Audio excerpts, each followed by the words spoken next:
ఈ రోజే సబ్స్క్రైబ్ చేయండి మీ ఫేవరెట్ షోస్ చూడండి. సార్ మనం ఈ సీమ నుంచి వెళ్లేలోపు ఆ ఓనర్ గాడితో ఒక్కసారి సర్కస్ చేయించాలి సార్. చూస్తూ ఉండు బాబాయ్, ఎప్పుడు డబ్బులు లెక్క పెట్టేవాడి చేతులతో రేపటి నుంచి చుక్క లెక్కెట్టిస్తా. బావగారు బావగారు ఏంటి బాబాయ్, నా మరదళ్ళు ఎంతో ప్రేమగా బావగారు బావగారు అని పిలుస్తున్నారు. ఏమైనా సర్ప్రైజ్ ఇస్తారంటవా? అది పిలుపులా లేదు, అరుపులా ఉంది సార్. వామ్మో, వాళ్ళు మిమ్మల్ని తిట్టడానికో కొట్టడానికో వస్తున్నారండి. వామ్మో, అయితే మనం జాగ్రత్తగా ఎగ్జిట్ ప్లాన్ చేసుకోవాలి. బావగారు ఏంటి మరదల్ పిల్స్ ఇలా వచ్చారు? మేము తాడో పేడో తేల్చుకోవడానికి వచ్చాం. అసలు మీ గురించి మీరేమనుకుంటున్నారు? మా అక్కని కిడ్నాప్ చేసింది మీరా శివారెడ్డియా? గత జన్మలో మా అక్క మీ భార్య కాబట్టి ఈ జన్మలో మా అక్కపై మీకు బోర్ కొట్టేసిందా? మా అక్కని ఎలా తప్పించాలని ప్లాన్ చేసి ఇలా చేశారన్నమాట. ఇదేంటి బాబాయ్? అసలు మీ ఉద్దేశం ఏంటి? అసలు మీ మనసులో ఏముంది? మన వాళ్ళ అన్నయ్యని గట్టిగానే అడుగుతున్నారు. మరే ఆడోళ్ళ మజాక. చెప్పండి చెప్పండి చెప్పండి చెప్పండి. ఆగండి ఆగండి ఆగండి. ఏంటి పట్టాలు తప్పిన రైల్లాగా గట్టు తగిన గోదాలాగా ఏంటి అదొకడు? అసలు విషయం ఏంటో చెప్పండి. అసలు చెప్పాల్సింది మీరు. చార్లతకి మీకు మధ్యలో ఏం జరుగుతుంది? అసలు ఆ చారులతో రాసుకొని పూసుకొని తిరగడం ఏంటి? అలా అని మీతో ఎవరు చెప్పారమ్మా? మేము అమ్మ నా తమ్ముళ్ళారా,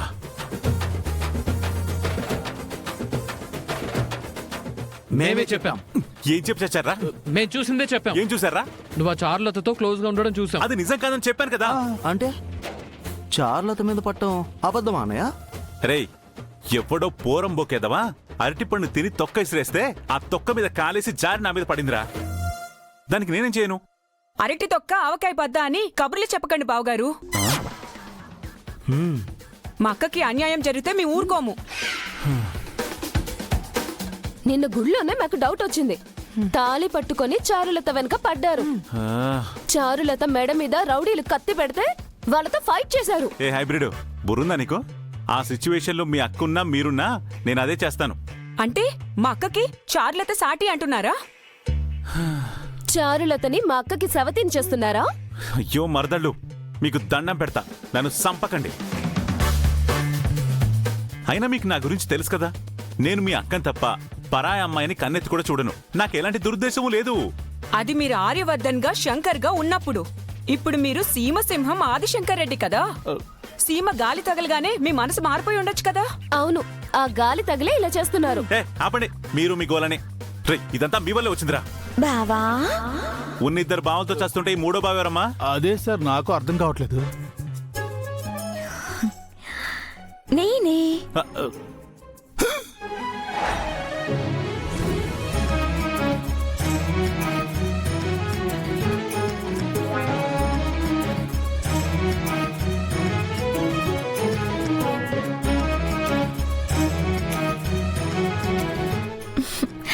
బావా ఏ చారు, బావ ఏంటి బావా? అసలు ఇక్కడికి ఎందుకు వచ్చావు? అదేంది బావ అట్ట అంటావు? ఏళ్ల కంటే ముందే నువ్వు నాకు బావ అయిపోయి ఉండవు కదా, మరి బావ అని పిలవకూడదా ఏంది? చూసారా ఈయనగారేమో సొంత పిల్లని పిలిచినట్టు ఏవే అనడం, ఆవిడగారేమో మాకంటే ముందే బావగారు అయిపోయినట్లు మెలికలు తిరిగిపోవడం. ఇంతకంటే సాక్ష్యం ఏం కావాలి? మీ తమ్ముళ్ళు చెప్తే ఏమో అనుకున్నాం కానీ ఇప్పుడు కళ్ళారా చూస్తున్నాం. ఆపడు మీరు. ఇదిగో నువ్వు ఇక్కడికి వచ్చి ఆల్రెడీ మా తమ్ముళ్ళు మా మరదళ్ళు కన్ఫ్యూజన్ లో ఉన్నారు. ఇంకా నువ్వు వాళ్ళని కన్ఫ్యూజ్ చేయకు. వెళ్ళు వెళ్ళు.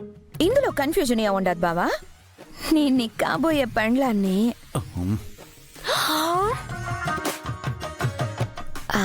నువ్వు నాకు కాబోయే పని విడివే. విన్నారా? తనే కన్ఫర్మ్ చేసింది. ఏ కన్ఫ్యూజన్ లేకుండా క్లియర్ గా చెప్పింది. చూసారా? రే మీరు నా తమ్ముళ్ళ శత్రువులా? ఆరిపోతున్న అగ్గిపుల్ల మీద పెట్రోల్ చల్లకండ్రా. అనుమానం ఇంతే ఉంటుంది, క్లారిఫికేషన్ ఎంత ఉంటుంది. అది వచ్చేంత వరకు కాస్త ఆగండి. ఇదిగో చారు, అసలు ఎందుకు వచ్చావో చెప్పు.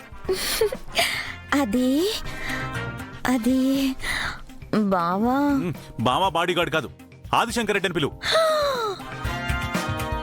మొగుడిని పెండ్లాము పేరు పెట్టి పిలవకూడదు బావా. ఇంకొకసారి బావా అన్నావు అనుకో, నీ మెడని కోడి మెడ తిప్పేసినట్టు తిప్పేస్తాను. మెడలోంచిన మెళ్ళో తాళి కట్టినా నువ్వే కదా. బా నువ్వు ఎందుకు వచ్చావో చెప్పు తల్లి. అసలు నీకేం కావాలి? చంపిన్ను. ఏంటే? నా చంపిన్ను బా. నీ చెంప పిన్ను నా దగ్గర ఎందుకుంటది? అది ఇందాక మనం ఆ. ఒకళ్ళ మీద ఒకళ్ళం పడి ఉండాం కదా, అప్పుడు నా చెంప పిన్ను నీ సొక్క కిరుక్కుండది. ఏ, చూసినావా దొరకుండది. ఇక నుంచి నాదేది పోయినా నీ కాడే ఎత్తుకుంటా. అచ్చా. ఏయ్, ఏది పైన వెతుకోవడం ఏంటి? అలా సగం సగం చెప్పి వయ్యారంగా పోతావేంటి? వీళ్ళు అసలే కన్ఫ్యూజన్ లో ఉన్నారు. లేనిపోయిన అపార్థాలన్నీ చేసుకుంటారు. అక్కర్లేదు బావా, ఫుల్ క్లారిటీ వచ్చింది. నువ్వు మా అక్కకి అన్యాయం చేయాలనుకుంటున్నావు. ఆహా. మీ తమ్ముళ్ళు చెప్పింది 5%. ఇప్పుడు మేము 95% చూసాం. ఇదిగో మీరిప్పుడు మీ కళ్ళతో చూసిందంతా 100% అబద్ధం. ఆ చార్లత కావాలని ఇదంతా చేస్తుంది. నన్ను నమ్మండబ్బా. ఎవరు కావాలని చేస్తున్నారో మా అక్క దొరికేక చెప్తాను. అప్పుడుంటుంది బావగారు. ఏంటి పొడి చేస్తారా? మా అక్క దొరికాక చెప్తాం. ముందు మీ అక్కనెత్తుకు వెళ్ళి. పదవే. పద. పదరా. వీళ్ళేంటి బాబాయ్ ఇలా తయారయ్యారు? ఆ చార్లతేమో వీళ్ళ ముందు ఇరికించేసింది నన్ను.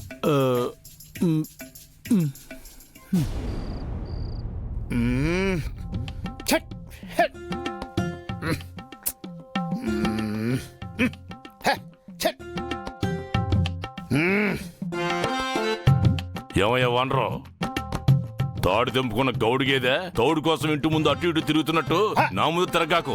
హలో, వీడేంటి నన్ను గౌడిగేత్తో పోల్చాడు? శంకర్ దగ్గర దెబ్బకు 10,000 వసూలు చేసినట్టు వీడి దగ్గర తిట్టుకు 25,000 రాబట్టాలి. ఏందిరా సూపు? ఇదిగో శివారెడ్డి గారు, అది కన్ఫర్మా? ఏందిరా, నువ్వు గౌడు గేదె కాదానా? బా అది కాదండి. నిన్న గుళ్ళో అటాక్ చేసింది మీరు కదా? రేయ్, అది బుర్రా బురదమట్ట. నేను డబ్బులిచ్చి నా బిడ్డ మెడ మీద నేను కత్తెందుకు పెట్టిస్తాను? కరెక్టే కదా. అంటే గుళ్ళో అటాక్ చేసింది మీరు కాదు, కానీ ఎవరు అటాక్ చేసినా అది మీ ఖాతాలోకి వస్తుంది కదా. జరా నువ్వు దాడి చేద్దాం అనుకుంటున్నావా? అవును, నా ఒళ్ళంతా బగబగమని మండిపోతుంది. ఎండాకాలం కదా, చెమటకాయలు కాసుంటాయి.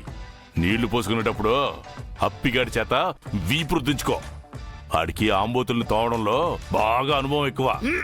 రెడ్డి గారు, మీ సీమలో ఉన్న 50 డిగ్రీల వేడికి నా ఒంటి మీద చెమటకాయలు కాసి మండుతుంది అని నన్ను డిగ్రేడ్ చేయకండి. నాకు మండుతున్నది చెమటకాయలతో కాదు, పగతో.